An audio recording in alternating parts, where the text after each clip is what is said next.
अब क्या अदालती जो लड़ाई है उसका स्टेटस क्या रह जाएगा? क्या आगे आप और मुद्दों को लेकर वो रास्ता भी अपनाएंगे? क्योंकि एक बात तो आपने स्पष्ट कर दिया है कि कांग्रेस पार्टी आप नहीं छोड़ रहे हैं।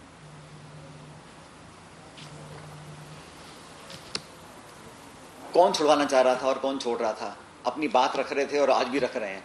जहां तक आपने कहा भविष्य में क्या होगा मैं नहीं जानता हूं, लेकिन आज जो वस्तुस्थिति ये है कि हमारी बात को सुना है और एक बहुत लिमिटेड टाइम के अंदर उन इश्यूज को हम रिजॉल्व करेंगे। बाकी सरकार और पार्टी को मजबूती देने का काम आज से नहीं कर रहा हूं, मैं 2 दशक से कर रहा हूं और करता रहूंगा।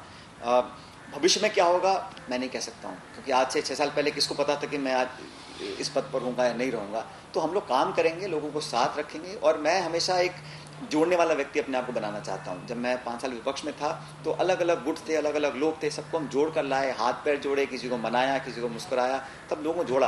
और जोड़ने का काम करना चाहिए, क्योंकि तोड़ना और फूट पैदा कर देना और फिर अलग अलग रास्ता बना लेना, मैं समझता हूँ वो लॉन्ग टर्म सोल्यूशन नहीं है। तो मिलकर काम करना चाहिए, लेकिन अपनी बात रखने से कोई हिचकिचाए ना, ऐसा वातावरण भी निर्मित करना बहुत जरूरी है।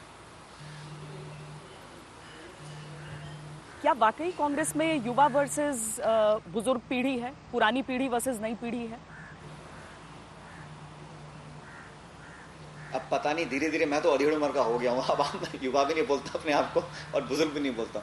लेकिन ये एक क्रिएट किया गया है कि एक्स वर्सेस वाई है, क्योंकि पार्टी में सब तरह के लोग हैं, हर आयु के लोग हैं और किस दल में नहीं होते हैं। और बहुत से लोग कम उम्र में बहुत कुछ कर पाते हैं, बहुत से लोग बहुत आयु में कुछ नहीं कर पाते हैं। तो ये जो बेवजह पैदा किया गया है कि आयु और उम्र को लेकर लोगों में टकराव होता है, ऐसा नहीं है।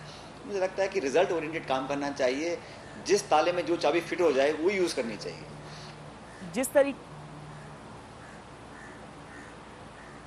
राजस्थान में बहुत कुछ बदल गया जब से आपकी ये लड़ाई शुरू हुई। जो पद आपके पास थे वो पद अब आपके पास है नहीं। कहते हैं रिश्तों में अगर एक बार गांठ पड़ जाती है तो चाहे कितना भी आगे आप उस रिश्ते को खींच दीजिए, वो गांठ अपनी जगह रहेगी। आप वापस राजस्थान जाकर काम कर पाएंगे अगर दोबारा आपको वही जिम्मेदारियां दी जाएं? मैंने कोई जिम्मेदारी मांगी नहीं है, पार्टी पर निर्भर करता है। और आपने कहा लड़ाई किस बात की है भाई? विरोध हो सकता है, मतभेद हो सकता है। लड़ाई और संघर्ष मैं बहुत समझता हूँ अलग अलग 2 शब्द हैं। और मुद्दों पर अगर अपनी राय प्रकट करना, इसको कोई लड़ाई नहीं कह सकता है। और लड़ाई करना मेरी फितरत में भी नहीं है। मैं अपने बड़े बड़े विरोधियों के साथ भी संवाद करता हूँ, बात सुनता हूँ, अगर मेरे में गलती है मैं उसको स्वीकार भी करता हूँ। तो ये लड़ाई शब्द का राजनीति में कोई उपयोग नहीं है। चुनाव भी लोग लड़ते हैं, लेकिन वो लड़ाई नहीं होती है, एक आपस में कंपटीशन होता है। इसलिए राजस्थान के लोगों की बहुत उम्मीदें पार्टी से हैं और हमने वादे किए हैं। जब मैं चुनाव में गया था 1.5 साल पहले एज पार्टी प्रेसिडेंट, मैंने बहुत वादे किए हैं पार्टी से, जनता से। उन वादों को पूरा करना पड़ेगा, पद हो या ना हो, लेकिन मुद्दे, वादे, जनता की अपेक्षा, ये मेरा सर्वोप्रिय, मेरा ये एक ऑब्जेक्टिव रहेगा, मेरा प्राइम ऑब्जेक्टिव रहेगा। पद क्या है नहीं है ये बहुत महत्वपूर्ण नहीं है, बहुत कुछ मिला है पार्टी से। आगे क्या काम मैं करूंगा, एमएलए में हूँ राजस्थान में, वहाँ की अपने क्षेत्र की जनता की पूरी सेवा करूंगा और दुगनी मेहनत से करूंगा। बाकी जो पार्टी निर्णय करे वो सराहनीय करे। मतलब राजस्थान से आपको कोई गुरेज नहीं है, आप जाकर वहां पर वही काम कर सकते हैं। वो जो मतभेद रहा या फिर जो दरारें रही हैं रिश्तों में, उससे कोई फर्क नहीं पड़ेगा। आप नॉर्मल अपनी जिंदगी और अपनी सारी जिम्मेदारियां वहां पर निभा सकते हैं जाकर। आप कह रही गुरेज नहीं है, उस जमीन ने मुझे पैदा किया है, उसकी मिट्टी ने मुझे मान सम्मान दिया है, वहाँ के लोगों ने मुझे आज मैं जो हूँ बनाया है, उनसे कैसे गुरेज हो सकता है? ठीक है, कोई वर्किंग में दिक्कत आ सकती है, इंडिविजुअल्स में ऊपर नीचे हो सकता है, लेकिन पार्टी और पब्लिक तो सबकी है ना, उनके साथ रहना पड़ेगा, वहाँ काम करना पड़ेगा। और मैं कोई बहुत ईगो रखने वाला इंसान भी नहीं हूँ और ना मैं समझता हूँ किसी को रखनी भी चाहिए। जो काम पार्टी बताती है उसको करें। अल्टीमेटली नेता हो, पार्टी हो, सरकार हो, हमारी जवाबदेही मतदाताओं के प्रति है। जनता खुश तो सब ठीक है, और पब्लिक को खुश करने के लिए जो हम लोगों ने कमिटमेंट्स किए हैं उसको पूरा करना पड़ेगा। और मैं दुगनी चौगनी ताकत से काम करने के लिए तैयार हूँ, करता रहा हूँ। भविष्य में क्या होगा नहीं होगा, मिलेगा छिनेगा, इसका तय पार्टी को करना है, मुझे नहीं करना।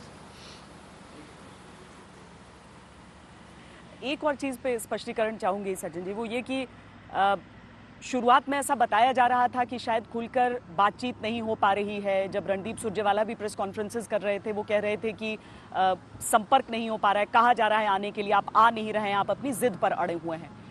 तो क्या आपको आपकी तरफ से उस संवाद का स्विच ऑफ किया गया था या फिर ये सिर्फ समझ का फेर था?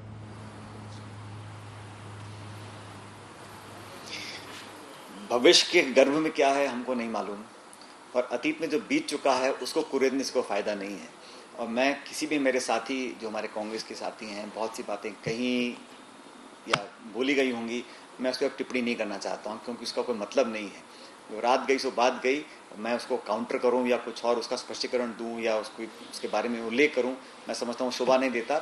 सब मेरे साथी हैं, अगर किसी ने मुझे कुछ बुरा भला कहा भी है तो मैं समझता हूँ वो व्यक्ति की मांग हो सकती है, उनकी सोच होगी, लेकिन मेरे मन में किसी के प्रति कोई दुर्भावना नहीं है। सबने जो कहा उसको मैंने सुना, और जैसे मैंने शुरू में कहा, कुछ ऐसे भी वाक्य और शब्द मेरे खिलाफ बोले गए जिनको सुनकर बहुत पीड़ा हुई, और बहुत बड़ा घूंट पीकर मैंने अपने आप को संतुष्ट किया कि मुझे अपनी डगर, अपने रास्ते से नहीं हटना है, और उस पर हमें बड़ा मजबूती से आगे बढ़ना है। तो किसने दरवाजे खोले, किसने बंद किए, नहीं किए, 3 हफ्ते क्या हुआ क्या नहीं हुआ, इसको मैं समझता हूँ अब चैप्टर को बंद कर देना चाहिए, क्योंकि इसको खोलने से कोई फायदा नहीं। अंतिम सवाल आपसे जो आज से ही जुड़ा है वो ये कि आपको ये आश्वासन दिया गया है कि आपके मुद्दों पर ध्यान दिया जाएगा, सुलझा लिया जाएगा, या फिर मामला सचमुच सुलझ गया है? मामला सुलझने की ओर बढ़ चुका है, और आश्वासन कांग्रेस अध्यक्षा के लेवल से दिया गया है कि बहुत जल्द सारे इश्यूज को टेकअप करके रिजॉल्व किया जाएगा। और मैंने तो ये भी कहा, मैंने कहा कमेटियां बहुत पहले बन चुकी हैं, लेकिन इस बार जो कमिटमेंट पार्टी का है बहुत गंभीर है, और मुझे लगता है कि तमाम इश्यूज, ना सिर्फ मेरे, जो बाकी साथियों के थे, उन सबको लेकर बहुत जल्द सुलझाया जाएगा। और मुझे पूरा विश्वास है कि जो डिमांड्स हमने रखी हैं, जो बातें हमने रखी हैं, उसका सोल्यूशन निकलेगा, और एक बेहतर कल की तरफ हम लोग बढ़ सकेंगे, दोनों, सरकार की तरफ से भी और संगठन की तरफ से भी। बहुत बहुत धन्यवाद सचिन पायलट हमसे बातचीत करने के लिए।